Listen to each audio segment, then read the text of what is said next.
Lots to talk about what the Jaguars need. I'll tell you what they need. Tight end. And I'll tell you why in just a second here on Locked On Jaguars.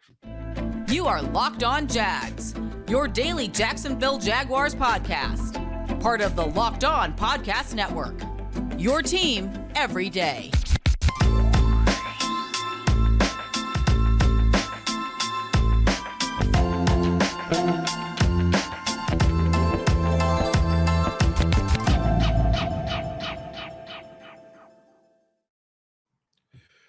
Hey, I'm Tony Wiggins. Thank you for joining me here on the Locked On Jaguars podcast, where it's your team every day. And we thank you for making us your first listen, reminding you that we are free on all platforms. LinkedIn Jobs helps you find the candidates you want to talk to faster. Post your job for free at linkedin.com/locked on NFL. A lot to get to today here on the Locked On Jaguars podcast. Like I said, it's your team every day for a reason. It's because we're daily. We're free on all platforms. We give it to you straight with no chasing. We're going to do it today.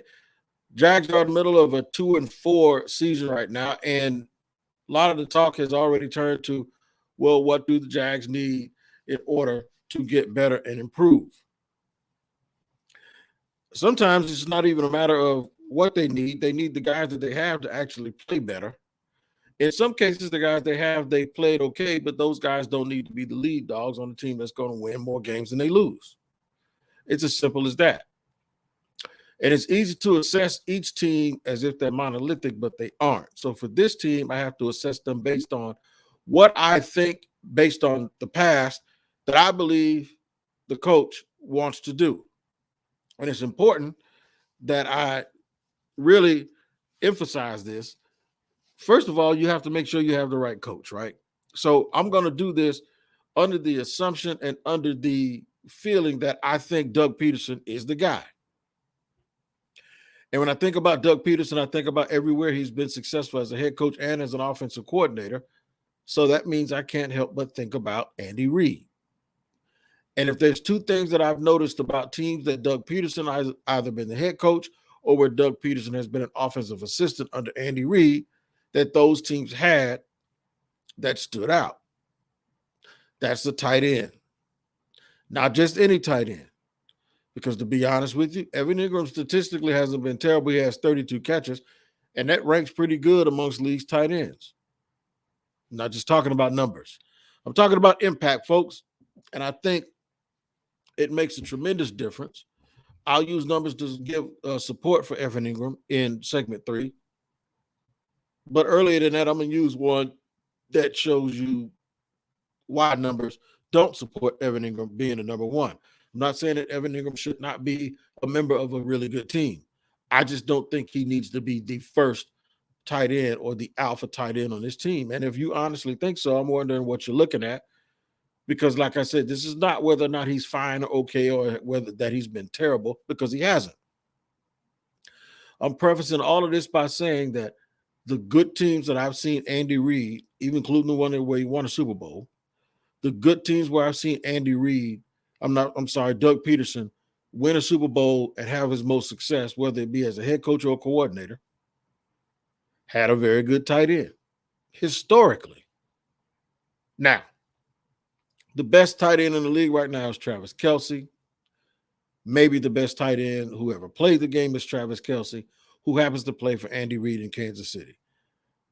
Anyone can come on a podcast and tell you, boy, if they had Travis Kelce here, it'll be good. So I'm not talking about Travis Kelce. I take Mark Andrews from Baltimore. Dallas Goedert from Philadelphia. And I have to really hammer home the fact, and I'll do this in segment 2, of why it's so imperative for Jacksonville, not just because of Pederson, but because something the Jags have never had. And I'm sitting there watching game Sunday, and this all came up. I thought I would bring it up for you. Watching the game Sunday, I watched the Jaguars as I was driving back from Charlotte on the road on my phone. And then I finally got home and I was able to catch, I believe it was Buffalo and Kansas City. And then later that night, while I was sitting there sleepy and groggy, I caught Dallas and Philadelphia.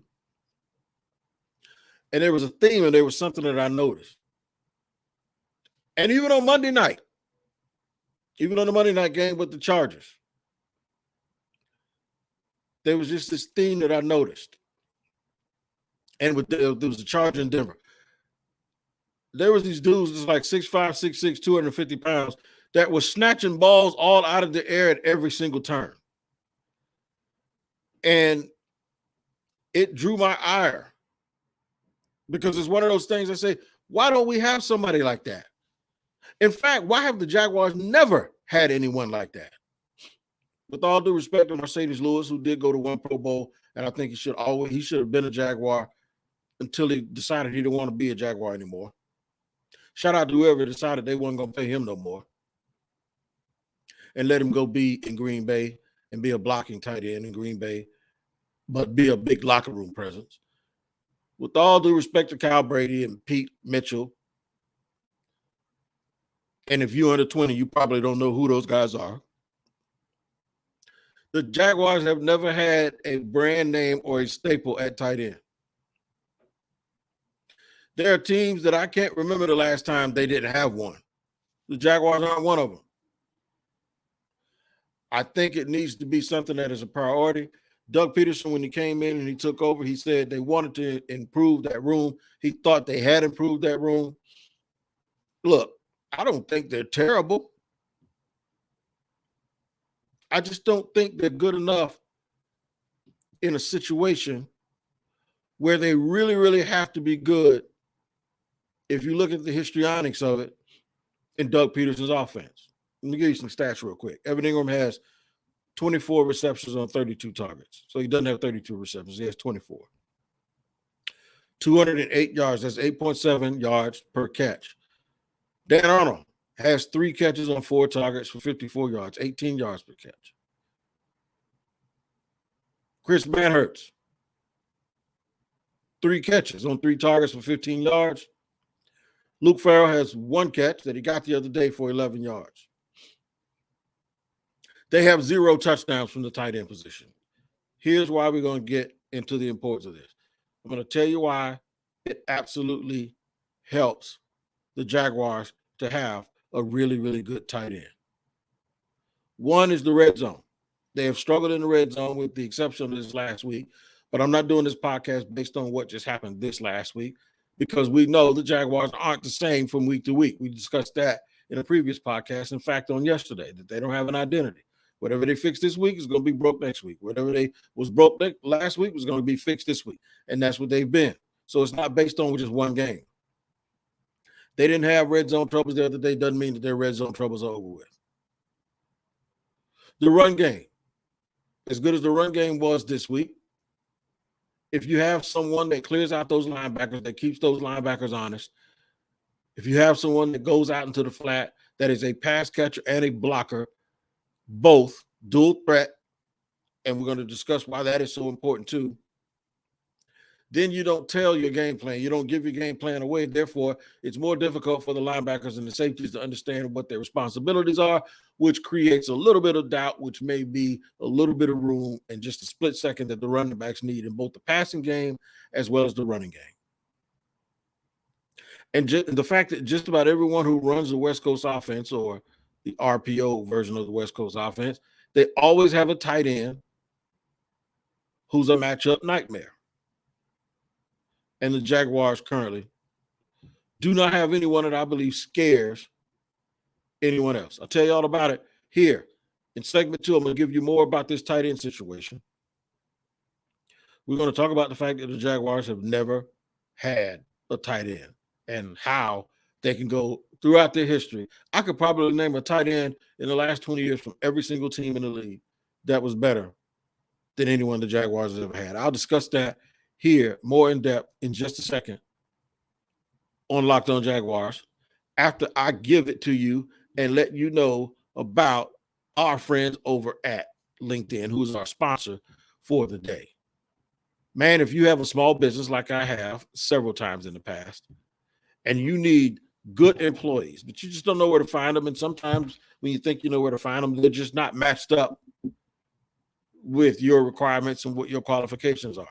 That's why you need help. You need to turn it over to professionals at LinkedIn. What you do is, if you want every potential hire to feel like uh, it's on point and it's not a high stakes wager for your business, you need to be 100% certain that you have access to the best candidates. LinkedIn is where it's at. What you do is you go to LinkedIn, then you add your job and the purple hashtag hiring frame to your LinkedIn profile to spread the word that you're hiring. Now, what happened is with my daughter was in the Army, went on LinkedIn, the proper people got in touch with her in her career field. It was a match from the very beginning. LinkedIn did its job for that company, and they can do the same thing for you so you can hire quality workers like my child. LinkedIn Jobs helps you find the qualified candidates you want to talk to and do it fast. Post your job for free at linkedin.com/lockedonnfl. That's linkedin.com/lockedonnfl to post your job for free. Terms and conditions apply. All right, man, they say if it don't apply, let it fly. Well, we don't want you to fly nowhere. We want you to stay right here with us on Locked On Jaguars because it's your team every day. And we thank you, as always, for making us your first listen. I know I'm going to get some pushback on this because there are a lot of people that say, we got more important positions on this team. And I'm doing my voice like that because that's how you tweet sometimes. We got more important people on this team or positions on this team than getting a dang tight end. We need this, we need this, we need. Yeah, and you know what? I'm not going to argue what is most important based on just a generic team building aspect or perspective. I'm talking about the coach that they have. And the coach that I believe is the coach who's coaching as if he has his parts. I think it's real important for Doug Pederson to do what I believe he's done. And this isn't his words. This is just my assessment of what he's done. When folks say stuff like, you have to coach based on your talent and know the limitations, I think he's trying to figure out what their limitations are. I think he knows what works. He's putting it out there, and he's seeing who can step up to the task and who can't. It's the only way you learn. You can have a guesstimation about it in practice, but the only way you truly know who's going to perform is you lay it out and see if they can do it, and then you go back and look at the tape and you see who screwed it up. And while I do think that there are other holes on the team, this one in particular for Doug Pederson, for his offense, for what he likes to do, I believe fixes, even if it masks. I don't know if it totally repairs it, but even if it cover ups other holes, I think having a tight end, a really good tight end, and I'm going to give you the difference. I think having a good tight end helps these other positions. So let me explain this. I don't talk about just a move tight end. I always say if you got a move tight end, you might as well put in a wide receiver, right? And I don't want just a blocking tight end because those things don't do anything for your game plan, because a blocking tight end just says, look, I'm going to block it. You got to stop me. A move tight end says, I'm going out for a route. You got to stop me. So while those things are still successful, it doesn't leave anything to the imagination, to the defense of what's coming. They just got to stop it. But what if you had a guy who could block and catch, like a Mark Andrews, and you don't know if he's going out on a route or not? You have to first, if you try to guard him for going out on the route and then he stops and he starts double teaming in a blocking game or in the running game, then you're out of position. And that little bit of hesitancy has created that little gap and that little bit of a room for somebody. Now, if you got a guy like that and you just assume that he's going to stay in the block and you cheat up into the box and he gives you a little okie doke and runs by you, even if the linebacker recovers or the safety recovers, that's the little bit of room that a quarterback needs to complete a pass. Or if he's a threat to do certain things and he can run through your zones a certain way and guys have to be accountable for him, that opens up windows for your wide receivers. If he's a middle of the field seam guy, your linebackers have to be very, very careful to not get caught looking. And then when he comes through the formation, it creates extra space in the running game and in the flats for your running backs. He also is a guy who can actually be an illegal blocker, illegal blocker down the field because he's actually a receiver. He's not a lineman. So he could go down the field and on the screen just start blocking. You know why? Because he's supposed to be there. He's not ineligible. He can be down the field. Still have to wait till the ball is thrown, but still. So the point is to get a guy that's multidimensional is extremely important. Now, there are some cases where a guy like Travis Kelce, he can block, but he ain't really known for his blocking, right? So he's a move tight end, but he's like a 6'6", 6'7" freakazoid move tight end who may be the best in the league. So I'm not talking about someone who is an outlier or an anomaly at that position, because he's just weird and he's a freak like that. And he's the one situation where, no, I wouldn't take a wide receiver and put him in for a move tight end. I'd leave him there because he's just that dangerous. Evan Ingram ain't that, man. Evan Ingram 6'3" at best. I think folks thought because of one catch he had in college and one catch he had in New York with the Giants that he was a high point guy. Evan Ingram ain't no high point dude. Evan Ingram is like a wide receiver. He catches whatever you throw at him, and he catches it right in his chest. Evan Ingram ain't going up fighting nobody for no ball with no catch radius. I stood right by Evan Ingram. He's not that big. He's kind of fast, not really, maybe a 4.6. So there's nothing really, really super, super special about him. It doesn't mean he's not a good player, because at 24 catches right now, after 6 games, that's 4 catches per game on average. You do that 17 times, that's 68 catches. That doesn't look like it's that bad. But he just doesn't have the impact because he's now also on pace to have about 600 yards receiving. That's not what I'm talking about. Of the top 25 guys listed at tight end, and this also includes Taysom Hill, so it probably shouldn't, so I'm not going to include him. But the top 25 guys in statistics as tight ends, there are 2 people who haven't caught a touchdown. 2 at the tight end position this year. One of them's Evan Ingram. No touchdowns. The other was Tyler Higbee with the Rams. And the reason why, because they use Cooper Kupp in that slot. He runs a lot of those routes that tight ends will probably run, and they're always looking for Cooper Kupp in the red zone. So out of the 25 guys, even like a guy like Will Dissly, who's had 16 targets and 15 catches on those 16 targets, average 10 yards a catch, Will Dissly has 3 touchdowns. Where have the Jaguars struggled? Red zone. I'm serious, man. Mark Andrews is the perfect example of the guy that I'm talking about, by the way.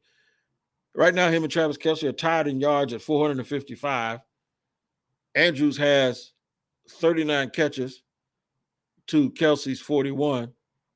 Travis Kelce has 7 touchdowns. Mark Andrews has 5. TJ Hockenson only has 19 catches on 34 targets, but he's averaging 14 yards a reception, and he has 3 touchdowns. Why can't the Jaguars find somebody that can just be a complete tight end? They've never had it, and it's just like that really magnifies for me, along with the fact, and that's an irrelevant magnification, by the way, but along with the fact that Doug Pederson runs this offense that thrives on having a guy who can dominate at that position the way Zach Ertz did in Philly. Zach Ertz, by the way, who has 35 catches right now and 2 touchdowns for the Arizona Cardinals. Why can't they just find one? Like they got Luke Farrell, and they got Manhurts, and they got Arnold, and you come back, with Evan Ingram. I'm talking about one guy that's like you add all 4 of those guys into a pot like gumbo, and you come out with one dude. And then you come out with a dude that might not be as good as him, but he's a clone of him, and he's your second guy. And then maybe you have a guy like Evan Ingram, who's your third guy, although he wouldn't be making $10 million if that was the case. This is where we talk about the acquisition of players with certain salaries. This is where we talk about how money is spread out. Not saying that Evan Ingram ain't worth his money. I don't want nobody to go tell that kid I said I ain't happy for him and that he got his money. But what I am telling you is Something's got to give, man, when you're building your roster. The Jaguars need a tight end. I don't care if you have to draft one in the second round next year. You don't have to take one in the first round. You can draft one in the second round. You can trade up from the third round into the second round. I'd love to have that Isaiah Likely kid who's a backup right now in Baltimore. It seems like Baltimore keeps a tight end. Tom Brady's the best quarterback ever. You know what he had? A tight end. He's had a couple of them over the years. Of course, he had Gronk, who's considered the GOAT, other than maybe Travis Kelce and Gonzalez, but still. Peyton Manning. He had Dallas Clark and Marcus Pollard. You could just name them off. You could just name. Drew Brees had Jimmy Graham. Aaron Rodgers has had a bunch of guys. He got Tanyan right now who's been hurt, but they have had guys, Robert Tanyan. They've had, just think about all the great quarterbacks, and we think Trevor's a great quarterback or has the potential to be one. The guys who won championships and Super Bowls or kept their teams in contention for years, they've had a great quarterback, a great tight end to go with their quarterback. And I think the Jaguars need to do the same thing or find a way to do it. Segment 3, silver lining. We'll discuss the silver lining. Talk Evan Ingram, tell you what he does do very well. We'll talk some silver lining here on Locked On Jaguars in just a second. After I let you know about our sponsors over at BetOnline. Man, the NBA kicked off last night, and I don't know if you guys know, but you could have got some information on that game last night at BetOnline. How much information you need to know that the Lakers were going to get spanked? But still, you always need the information to understand what you need to do, especially before you make your wagers. And BetOnline.net is your number one source for football betting info this season and basketball betting this season. It's the fastest and easiest way to check in on all your favorite games and events, including Major League Baseball. The Yankees advance. Head to betonline.net or use your mobile device to learn more. Now, the NBA schedule is about to expand, so all of the information you may need on players, how many minutes they're going to play, it will be at BetOnline, and you need to check it out because BetOnline is where the game starts. Start here with us every day on Locked On Jaguars, and we appreciate it for you guys making us your first listen. We are eternally grateful for that. Reminding you that we are also free on all platforms. Make sure you check out the key predictions from the NFL. NFL key predictions every Friday on Locked On NFL. Locked On's local experts give you the inside scoop on the 5 biggest games of the NFL weekend, including Sunday and Monday Night Football, plus betting advice from the field's leading experts, BetOnline. Follow NFL key predictions every Friday on Locked On NFL, available YouTube or wherever you get your podcasts. Hopefully the Jags will be in one of those big games, and you'll see their information, their key prediction featured. First, they got to shore up some of these positions. I really think fixing the tight end position helps Trevor Lawrence, and I think the most important thing for this team is to provide the help that Trevor Lawrence needs and give him all the resources that he needs in order to be good and be successful at quarterback. It gives him a dump-off guy in the flat. It gives him somebody who can be, I say y'all my first listen, somebody that can be Trevor Lawrence's first look, somebody who's dynamic. You give me that Knox kid out of Buffalo when he's healthy. I'll take him. Same thing. A big physical target who catch high throws because he's 6'6". I know sometimes Trevor outthrows these 6-foot guys, these 6'1" guys.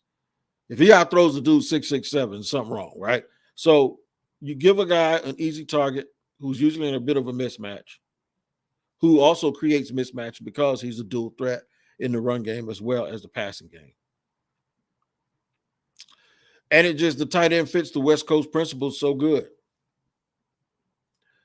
That's why I think it's so important, because it's a good friend of your quarterback, and added to that, it's a good friend to Doug Pederson, who has had success with it in the past. I just don't know why they haven't been able to find one. And maybe it wasn't emphasized in the past. Maybe that wasn't a big part of their offense.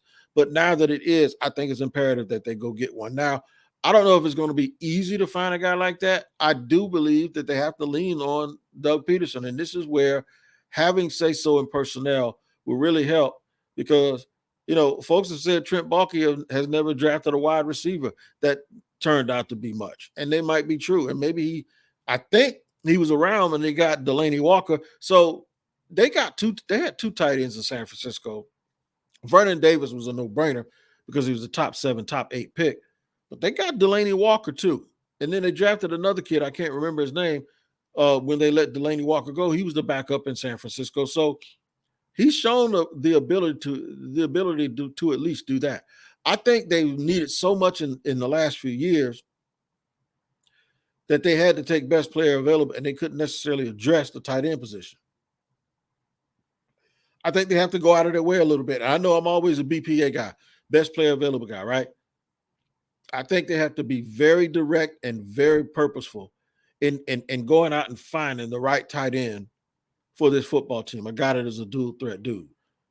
I can't wait to go back to Mobile because that's where I'm going to keep my eye on. I'm going to try to find the dude that I'm talking about. Saw a guy the other night from Denver, Dorsich, catching the ball, running down the field like a gazelle. And I'm thinking like, oh my God, where did he come from, right? They thought they had it with Josh Oliver. He got it banged up a couple of training camps in a row. They got rid of him. He's a backup in Baltimore right now. He ain't making too much noise, but you ain't going to make that noise with Mark Andrews up there like that. You're just not going to do it. But he was the type of dude that I was talking about. Baalke didn't like him, so Trent Baalke got rid of him. But they have to figure out and find a way to find the pieces that match the things that they want to do. Because as good as Evan Ingram has been, and he's been okay, I don't think it's been worth $10 million because they can't score in the red zone. And when you can't score in the red zone, the first thing you're looking for, well, who's the tight end? Because those guys always score in the red zone. They always score in the red zone. So, yeah, I think that position needs to be shored up, specifically because they're running the West Coast offense. And everywhere Doug Pederson has been, he's always had the disposal of having him. And I think that opens things up for everyone else, including the wide receivers. Now, I do think they need to upgrade at wide receiver also. They need an alpha guy. But the thing is even with that alpha guy, while it might open some things up, I don't think a guy like that helps everyone else like the tight end. I think if you had a really, really good tight end, it opens things up for way, way more people at this point of where this team is right now. That Evan Ingram, a guy like that, shouldn't be a $10 million player as your number one tight end. He should be a $3 million player as maybe your number 2 tight end, right? And maybe that is the same at wide receiver. And we'll take a look at that tomorrow or Friday after we do our crossover. Maybe it's the same thing. We got a crossover with Patricia Traynor tomorrow too from Locked On Giants. Y'all going to enjoy that. But maybe what happens is at some point we start looking at this team saying it's not they need to grow up. It's just that they need some additions. We need to add some people to them. So instead of getting rid of those guys, we're going to keep everybody. We're just going to bump everybody down a notch. Get a number 1, make Christian Kirk your number 2, and Zay Jones your number 3. Whoever's your number 3 at this time on this team doesn't have a place here. Make Evan Ingram your number 2. If he doesn't want to be a number 2, then find somebody else who can be your number 2, but he has to be replaced as the number 1. I really want to do this on tight ends, though, because I don't know if you have the capability to do it, but go back and watch the Dallas-Philly game and go back and watch the Chargers and Broncos games, just the highlights, and watch all the guys that play tight end snatching the ball out of the air like basketball players, and understand that when you know you're missing something, you just got to say it. And right now, the Jaguars are missing that. What you're not missing is football coverage because you can tune into the Peacock and Williamson NFL show right here on the Locked On Podcast Network. Outstanding. Brian Peacock is my brother from another mother, and Matt Williamson, that's my brother too. Matt picked the Jaguars. He was one of the people that picked the Jaguars to do really well this year. He's a former NFL scout. So he understands team building from a different perspective. Make sure you check those guys out on the Peacock and Williamson NFL show, which is on the Odyssey app, YouTube, or wherever you get your podcasts. All right, crossover on Thursday with Patricia Traynor from Locked On Giants. We're going to have a good time. Patty's my girl, man. And y'all gonna think me and Patty grew up together in the sandbox, but we didn't. But it's gonna feel like that. And come Friday, we'll look at the wide receivers and, of course, give you score prediction and a look at Sunday's game. All right, until next time, you guys take care of each other. Like I always say, we'll see you next time here on the Locked On Jaguars podcast.